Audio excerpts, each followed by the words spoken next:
同学们，大家好，我是北京八中的董昭霞老师。我们这节课继续对整式的乘法与因式分解进行全章复习。我们上节课了解了本章的知识结构，具体复习了整式的乘法。我们这节课来系统的复习一下因式分解。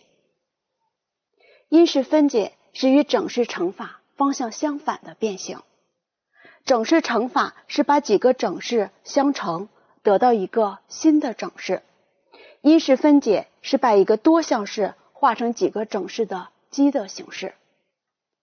因式分解的方法，首先有公因式，我们要先提公因式。ma 加 mb 加 mc 等于 m 乘 a 加 b 加 c 的和。这里的 m 可以是单项式，也可以是多项式。其次，观察项数。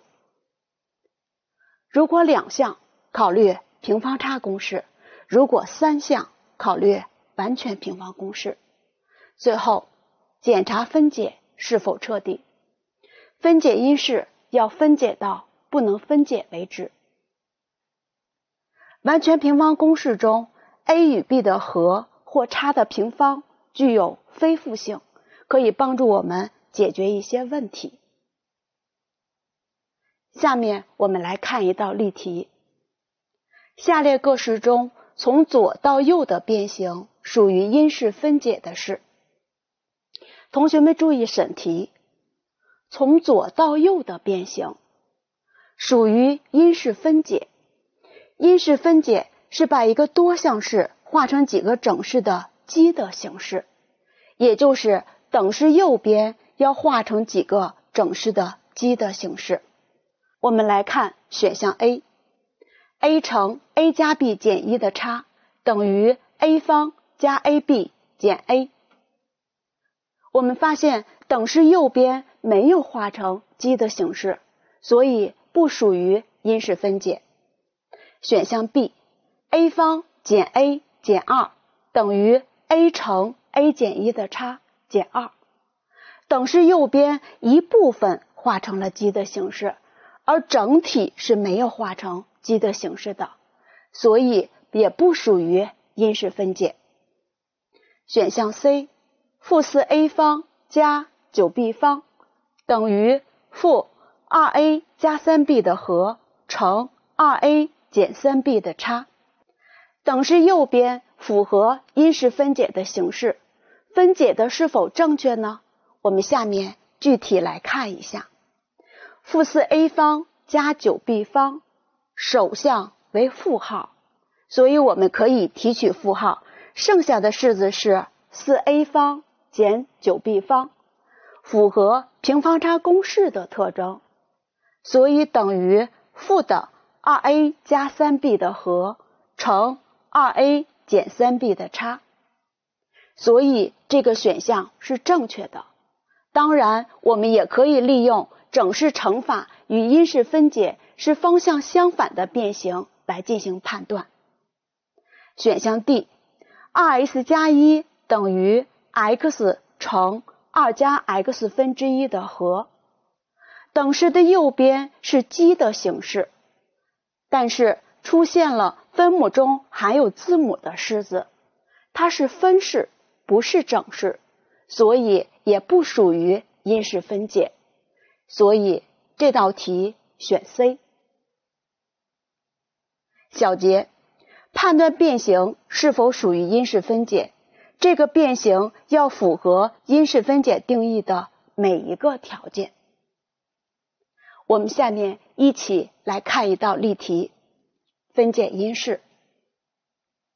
第一小题， x 方乘 x 减 y 的差加 y 减 x 的差。同学们，我们观察一下这个代数式有公因式吗？我们发现 y 减 x 与 x 减 y 互为相反数，将 y 减 x 提出负1，就可以得到 x 方乘 x 减 y 的差减 x 减 y 的差。提取公因式 x 减 y， 剩下的式子是 x 方减1。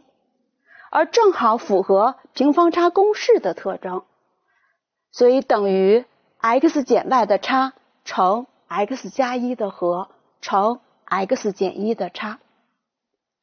这道题分解彻底了吗？已经分解到了不能分解为止。我们小结一下这道题。分解因式中，提供因式是我们的首选方法。检查因式分解是否彻底也是很关键的一步。第二小题 x 减 2y 差的平方减 2x 减 y 差的平方。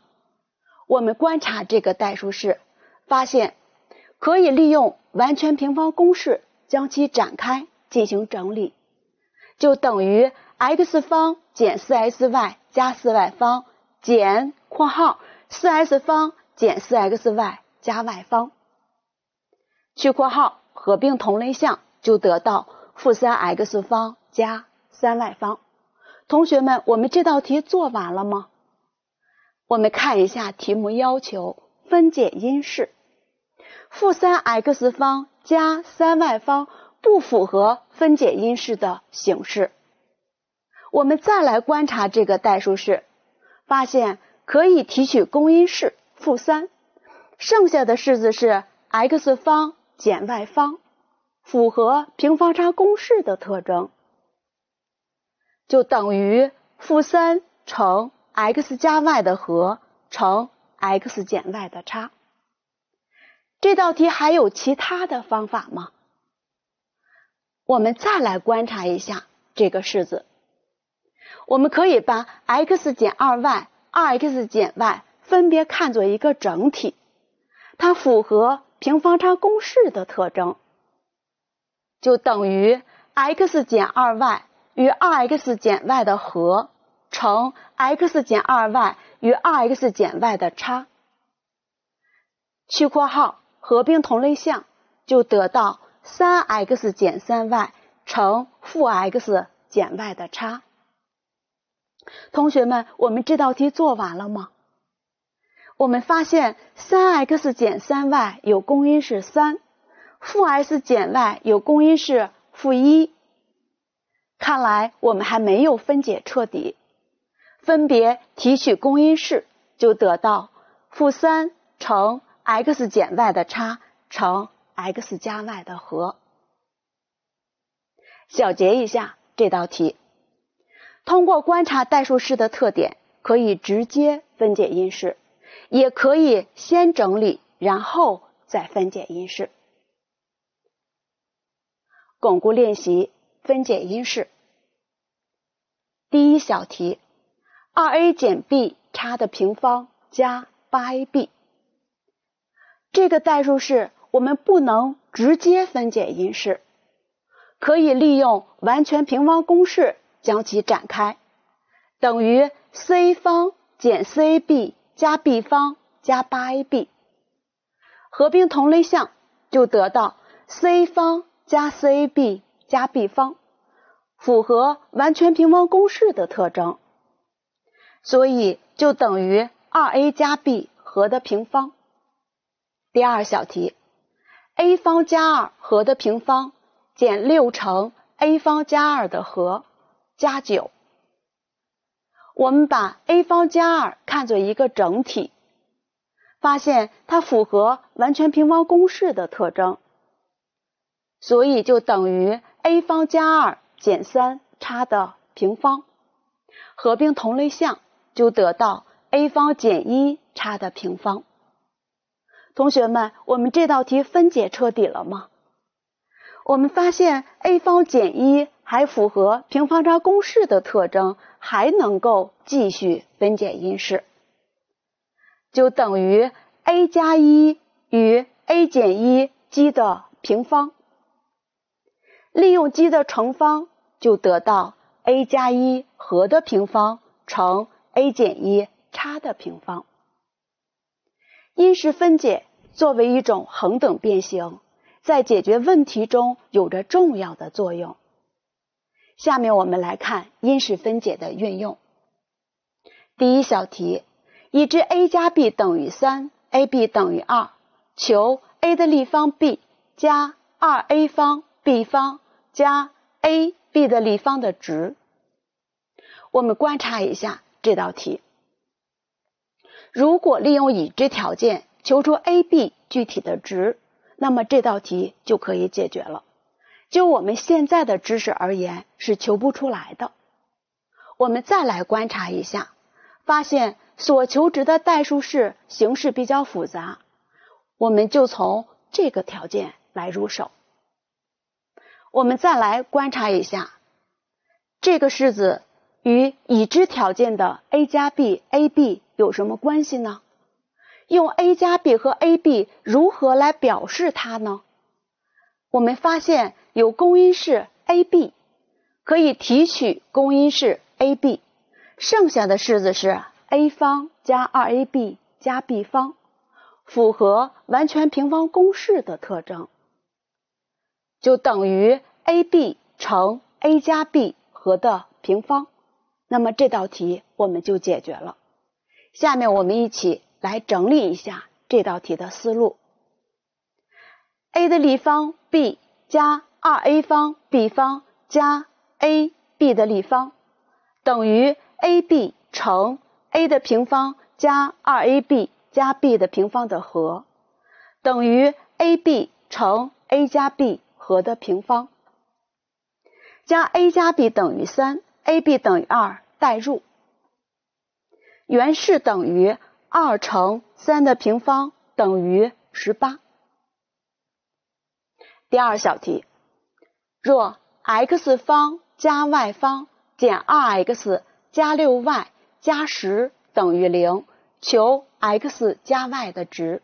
下面我们一起来分析一下这道题。已知条件形式比较复杂，我们就从这个条件来入手。可能有的同学看到 x 方与负 2x 有公因式 x，y 方与 6y 有公因式 y， 提取公因式来看一看，得到 x 乘 x 减2的差加 y 乘 y 加6的和加10等于0。但是后面我们就无从下手了。我们再来观察一下这个代数式，如果将 x 方减 2x 看作首项方与中间项，那么再加上1就可以配成完全平方式了。同样的道理， y 方加 6y 再加9也可以配成完全平方式了。为了保证等式的成立，后面我们要加10减1减9等于0。根据完全平方公式，就得到 x 减1差的平方加 y 加3和的平方等于0。根据平方具有非负性，就可以求出 x y 的值。那么这道题我们就解决了。下面我们一起来整理一下这道题的思路。因为 x 方加 y 方减 2x 加 6y 加10等于0，经过配方就可以得到 x 减1差的平方加 y 加3和的平方等于0，所以 x 减1等于0， y 加3等于0，所以 x 等于1， y 等于-3，所以 x 加 y 等于1加-3等于-2。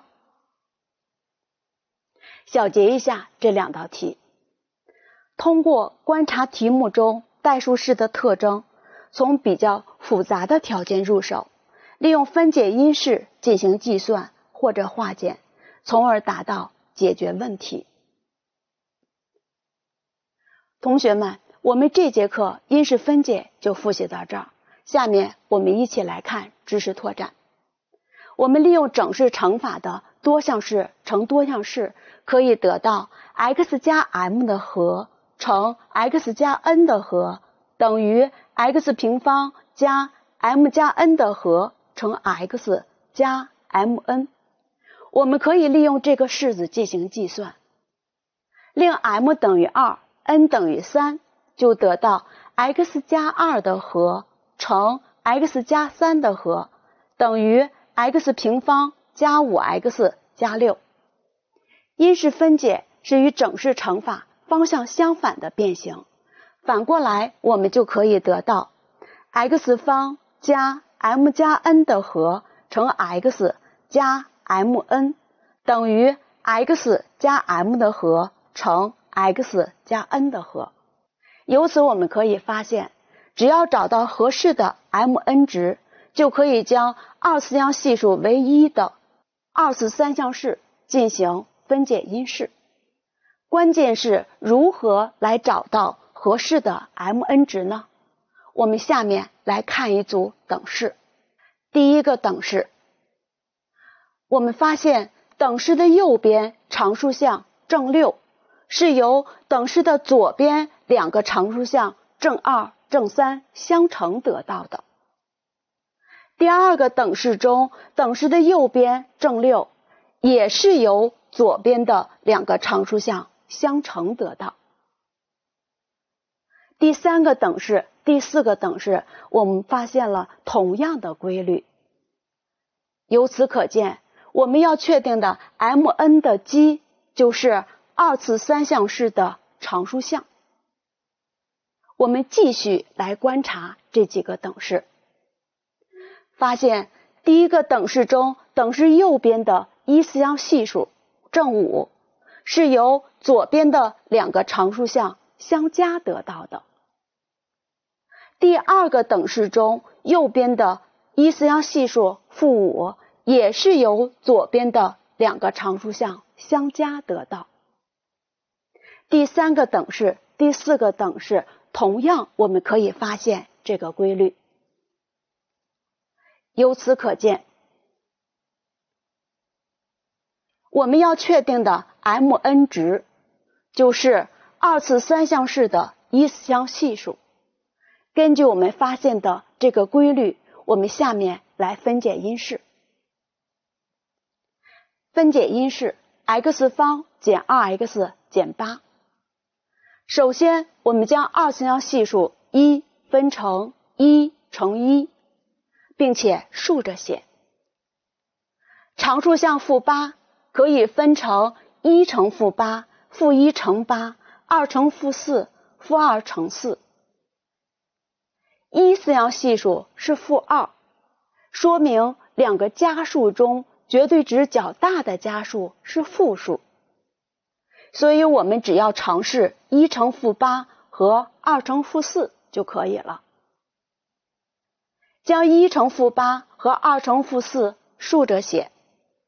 首先，我们先来看1乘-8的情况。交叉相乘，1乘1等于1，-8乘1等于-8，1加-8等于-7，它和一次项的系数不相等。我们下面接着来看2乘-4的情况。1乘2等于2，-4乘1等于-4，2加-4等于-2，和一次项系数的符号正好相等。同学们，我们如何来写结果呢？横着写结果。第一行中1是 x 的系数，2是常数项，所以写成 x 加2。第二行中的1是 x 的系数，-4是常数项，所以写成 x 减4。所以 x 方减 2x 减8就等于 x 加2的和乘 x 减4的差。像这种分解因式的方法，我们管它叫做十字相乘法。下面我们一起来看巩固练习，分解因式。第一小题，y 方加 2y 减3。常数项是-3，我们可以分为-1乘3、1乘-3。一次项系数是正2，说明两个加数中绝对值较大的加数是正数，所以我们只要尝试-1乘3就可以了。交叉相乘再求和，就可以得到-1加3等于2，这和一四项系数正好相等。所以y方加2y减3就等于y减1的差乘y加3的和。第二小题 x 方减 5x 加6，它的常数项是正6，可以分为1乘6、2乘3、-1乘-6和-2乘-3。它的一四项系数是-5，说明两个加数中绝对值较大的加数是负数，所以我们只要尝试-1乘-6和-2乘-3就可以了。交叉相乘再求和，就可以得到-1加-6等于-7，-2加-3等于-5。由于一四项的系数是-5，所以 x 方减 5x 加6就等于 x 减2的差乘 x 减3的差。小结一下，我们先来观察常数项与一四项系数的符号，再进行尝试，不断积累经验，会比较迅速地找到正确的结果。归纳总结，我们这节课复习了因式分解的定义与方法，并利用因式分解解决了有关问题，相信同学们对这一章有了深入的理解。另外，我们还了解了 x 方加 m 加 n 的和乘 x 加 mn 型的式子因式分解的方法。请同学们课下完成课后作业。好，同学们，我们这节课就上到这儿，同学们再见。